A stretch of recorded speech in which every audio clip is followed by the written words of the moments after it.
Tom was a first-round draft pick of the Detroit Red Wings in 2008.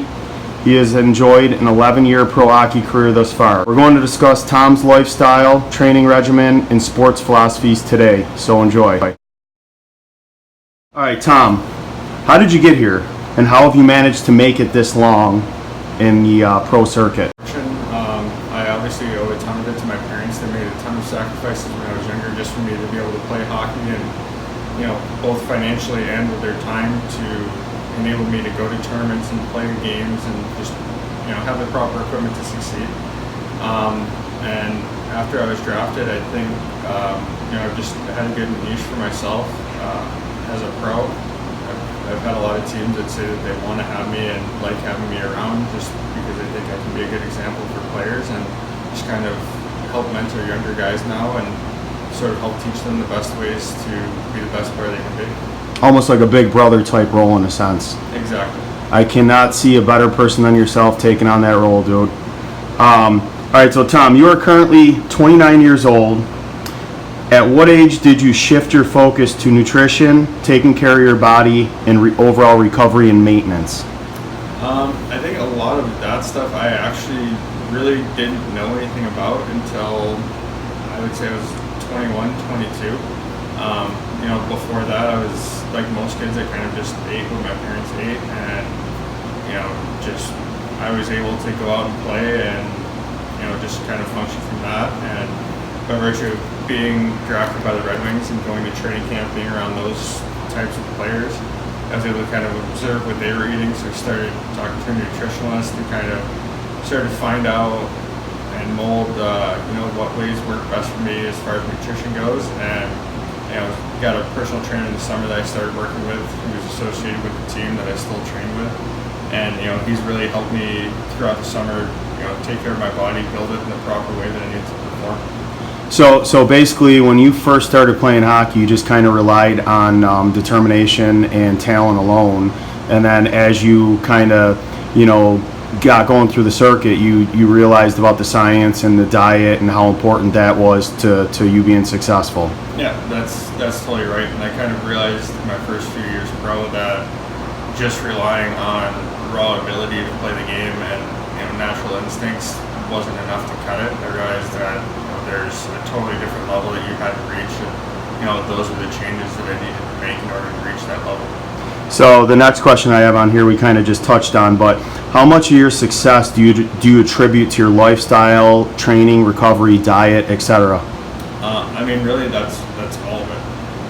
If I didn't do those kinds of things, I don't think I'd be able to function at nearly the level that I need to, and I'd be out of a job and working at Kinko's, and I wouldn't have a spot to play hockey anywhere. With the knowledge you have gained and executed over the years, what is your take on the typical everyday American diet today? I would say it's not great, and I think a lot of it is, unless it's changed recently, there's not a ton of education in it growing up. Like when I was still in school, I learned the food pyramid, and based on my diet now, it's not even close to what that describes. And yeah, in my opinion, the old food pyramid is total BS, but honestly, I don't even know why they bother showing it to anybody anymore, other than maybe something to laugh at. I believe they changed it a handful of years ago. I don't know for sure, but I think they did. Yeah, but I haven't seen the new one, and I think a lot of it is it's not even necessarily people's fault. Like my diet was terrible before I started working on it, but I was following what my parents ate, and it wasn't their fault. They didn't really know any better. That's what they grew up eating because that's what their parents taught them, and that's what their parents taught them. So it's just people didn't really know any better, and now it's just kind of a matter of educating yourself. And unfortunately, as far as we know, it's not really taught in schools, so you kind of have to hope that your parents know or do the research yourself to figure it out. And honestly, even for myself, the nutritionist I was working with this summer had a very specific approach that she used, and it's worked great for me. I feel better than ever. So it's it's kind of a lifetime thing where you spend your whole life where you need to kind of tinker it. As you get older, your metabolism slows down. Even for me, I have to change it based on the type of training I'm doing that week. Okay? One week, if I'm working out every day and skating every day, my diet's going to look different than the next week where if I'm working out every day but I only have 2 or 3 skates. You might want to throw in more carbs the more you're working and all. You're not keto or anything like that, right? So the days and the weeks that you're working out more, you're probably throwing in more carbs into your diet as fuel and stuff like that. Right. Cool. And you have to learn to adjust what you eat based on what your body needs to function. And it's a challenge, and it requires a lot of tinkering. And sometimes things aren't necessarily going to be an improvement, but you're going to know that doesn't work for you, and then you can shift, try to tweak it a different way and figure out if that works better. So really what you're telling me is, in a sense, you don't really have a diet, you have more so of a lifestyle that you're living. Right. And for me, it's not, she doesn't draw it out like, okay, you're going to wake up and eat this and this for breakfast, and then this and this for lunch, and then this and this for dinner. That's the biggest thing for me, and I think it's most people's issue, is portion sizes. Like, it's really, the best investment I made this summer is I bought a food scale and measuring cups, and I use them for every meal now. And now I kind of gotten to the point where I test myself a little bit to see if I can eyeball it, and then I'll put it on the plate, see if it's right, then measure it just to see. I bet with as long as you've been doing this, you probably get pretty close. Are you measuring your macros? I don't necessarily keep track of it. It's okay. More just a general idea. Like, I know I'll do, depending on what I'm doing that day, like 6 to 8 ounces of my protein. I'll do my carbs, depending on what I'm doing and time of day. I'll do anywhere from half a cup to a cup. And then I usually do like 2 cups of vegetables. That's pretty standard. Get all that micronutrition in. I don't change. And, just small tweaks in there, but at least I have that general idea. Helps keep you in check too, I'm sure. Helps keep me in check, and it's just, I think for me the biggest thing is now I can look at something and be like, okay, like that's about how much I should eat. And it's not just, I was raised, it's on your plate, you eat it and the plate. So was I. And it's nobody's fault, but like now I know a little bit better. It helps too. I'm paying for food, so I'm comfortable throwing it in the fridge and I'll eat it later. Yep. But I can eyeball it and say, like, okay, this is all I need to eat, and I know I'm fine. And I think it makes a huge difference. Good. Yeah, I mean, every time I see you, you look great. I swear, every time I see you, you get taller and you get more muscle on you. So you're definitely doing something right. Who has been the most influential and supportive person in your life, not named mom or dad? Probably so many names running through your head right now. Yeah, it's tough. I've been extremely fortunate. Like, outside of my mom and dad, even like the rest of my family, my sister, my aunt, my grandparents have always been there. And I've had so many coaches that have really helped me. It's honestly, it's a tough one. It's kind of like a culmination of so many people. Yeah. You don't have to pinpoint it down. I mean, really couldn't pin it down to one person. I know you're close. Yeah, go ahead. So many people do so many great things for me, and sometimes in little ways that they might not even realize it. Sometimes it's just, that person was there at a moment where I really needed something and like really helped pull me through it. So it would be impossible for me to pick one. Gotcha. No, totally understand. Now, in quick detail here, please walk us through a day in the life of Tom McCollum in season. In season, so I'd probably start with the practice day just because those are far more common. I usually wake up around 7 in the morning. I'll just have something small for breakfast. I don't really like to eat a ton, and I have a tea I drink in the morning. So I'll drink that on my way into the rink, get into the rink, change into my ditch. I like to get my workout done before practice. I just think it gets me warmed up better. In season, we don't go quite as, like, we don't go nearly as heavy as we do in the summer. It's not quite as intense. You're talking in the gym? Yeah. Do you guys do team training? Or you get a couple buddies to come and you kind of... A lot of times our strength coach will have a workout that he wants everybody to do. Guys tend to kind of congregate into the same groups. They'll start working out together. I just like getting there early when there's nobody else there, because then I can kind of do my stuff. I don't have anybody in my way. I can kind of work how I want to work. And I like to go in there and get that done. I think it's a great warm up for me. It really helps wake me up too. And then I always feel better in my practices when I do that. So my workouts usually in season take about an hour. I give myself about an hour in between that and the start of practice in case we have meetings, video, just hang out with the guys, get to know teammates. Then we go on the ice. Usually every team I've played on, goalies go on early, anywhere from half hour to 45 minutes. Just the two goalies, a couple shooters, and the goalie coach.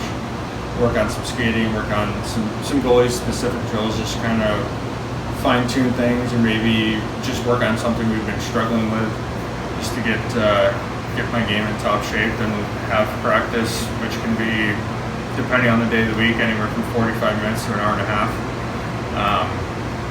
Usually after that, get off the ice. I like to, after I change, I like to roll out, stretch, then depending on how I'm feeling, a lot of times I'll hot tub, cold tub, go back and forth after I stretch. I'll grab a protein shake when I get off the ice, then I'll shower, get out of there, go grab lunch, and then from there my days usually pretty open. A lot of times I like to go grab lunch with teammates, and then go home, take care of, run some errands, laundry, and do what I need to do. Then I like to grab dinner, take the dog for a walk, and before I go to bed I usually like to roll up for like 20 minutes and kind of spend another 15-20 minutes just stretching. I find partially for me it just helps me like really wind down, calm me down, and makes it easier for me to sleep. I'll tell you what, man, honestly, dude, that sounds like so much fun. What you just described, that sounds like a blast, man. All right, thanks a lot for that. Now, the next one is walk us through a day in the life. I know this one's a little tough because it's probably a little bit less regimen, but walk us through a day in the life of Tom McCollum off-season. Off-season during the week, my days are actually fairly structured. I usually get up like 6:30. In the summer, I don't usually eat breakfast. It's just, I find it works better for me if I don't. I have a tea that I like to drink in the morning on my way to the gym. Black tea, green tea? No, it's like a mushroom tea. Oh, no, chaga mushroom by any chance? No, it's like a cordyceps. Oh, okay, I know what you're talking about. I just got into chaga mushroom. I read about it last week and I ordered some, and it is unbelievable the nutritional benefits that some of these mushrooms have in them. I do that. I can't eat them. Yeah. I'll drink them. I do that with a tablespoon of MCT oil. Nice. And that. So you get a little bit of fats in you in the morning, Exactly, and I feel great for my workouts doing that. So I get to the gym. I usually like to get there at least half an hour early, just so I can roll out, just do like a little bit of light stretch. I really like to roll out, especially in the summer. That's when I tend to be the most sore, because that's when we really go hard with our lifts and sprints and stuff. Then I'll do the workout, which, depending on what phase we're in, what we're working on, can be, again, like 45 minutes to an hour and a half. Do that. When I'm done with that, I roll out, stretch again, have a shake on my drive home, go home, eat lunch. I have a lot of time now where I'll just kind of relax for an hour or two, then I'll go skate in the afternoon for an hour, just with a goalie coach. Again, a couple shooters, just really fine-tune things, kind of get my conditioning up. Then I like to go home, have dinner, and that's usually I'll chill. My girlfriend and I, we really love taking walks. So usually around 9 o'clock we'll go, for a walk of different amounts depending on how we're feeling, what we're feeling. I like it just because it kind of warms me up a little bit. And then I go home, do my roll-out, stretch, and go to sleep. One thing I didn't have in my questions here for you is I keep hearing the word stretching and rolling out, and I see you before hockey tournaments. You're one of the only guys out in the hallway kind of going through your warm-up. I personally love that. I've been a huge stretch guy for years now, and I just think it's so big. It just amazes me how many people just jump on the rink and play, and there's no stretch, there's no warm-up, and it's just unbelievable. And I always see you warming up, and it's nice to see. I mean, obviously you know what you're talking about, and you're taking good care of yourself, so that's definitely important. All right, so You grew up playing roller hockey and you continue to play. Why do you love roller hockey? Has it helped or hurt your ice game? I love playing roller hockey. For me, it's a lot of fun. Especially playing here in the league on Sundays. That's just more kind of a mess around fun. It's something active I can do. I don't even play in net.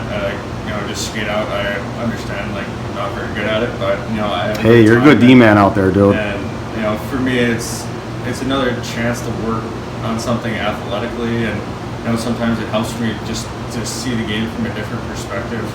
And as far as the tournament teams that I play on or actually play in net, it's just a lot of fun. I've met a ton of great people through roller hockey from doing that. And, I think personally it's really helped my ice hockey game. It's kind of given me a little more patience on my feet and really helped with my angles. Awesome. You've been in the locker room and around some all-time NHL greats. What is the most valuable advice you may have received, and who was it from?